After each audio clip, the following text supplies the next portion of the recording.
Hello friends, எல்லாருக்கும் வணக்கம். இப்போ என்னென்னா +2 ரிசல்ட்லாம் வந்திருக்கு.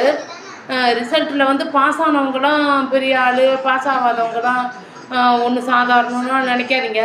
நீங்கள் ஃபெயில் ஆனால் கூட நீங்கள் எத்தனை சப்ஜெக்டாக இருந்தாலும் நீங்கள் திருப்பி அட்டெம்ப்ட் எழுதி பாஸ் ஆகிடலாம்.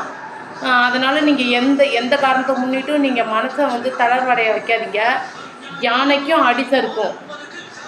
நம்ம முதலமைச்சர் ஐயா கருணாநிதி ஐயா கூட எத்தனையோ முறை, அதாவது இப்போ 10ஆவதுல வந்து நான் அட்டெம்ப்டெல்லாம் எழுதியிருக்கேன்னு கூட சொல்லியிருக்காங்க. அவங்க முதலமைச்சராக இருந்திருக்காங்க.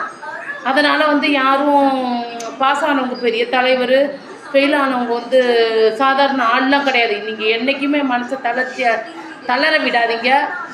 திருப்பியும் முயற்சி எடுங்க, மார்க் எடுங்க, வின் பண்ணுங்க.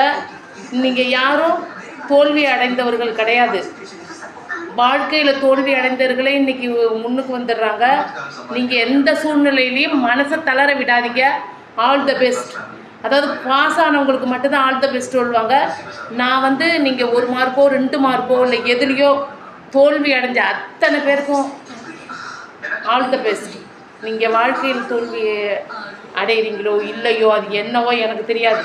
நீங்கள் எக்ஸாமில் திருப்பி எழுதுறீங்க, பாஸ் ஆகி வர்றீங்க, எந்த வேலை கிடைக்கிறதோ அதை செய்கிறீங்க. All the best. நான் உங்கள் கிருஷ்ணாபாய் கீர்த்தி. இந்த ரீல்ஸுக்காகலாம் பேசுகிறேன், உண்மையிலே தான் நான் சொல்கிறேன். நீங்கள் தோல்வி அடைஞ்ச அத்தனை பேரும் வெற்றியாளர் தான். நீங்கள் கட்டாயமாக நீங்கள் வெற்றி அடைவீங்க. வாழ்க்கையில் வந்து நல்ல நிலைக்கு வருவீங்க. All the best.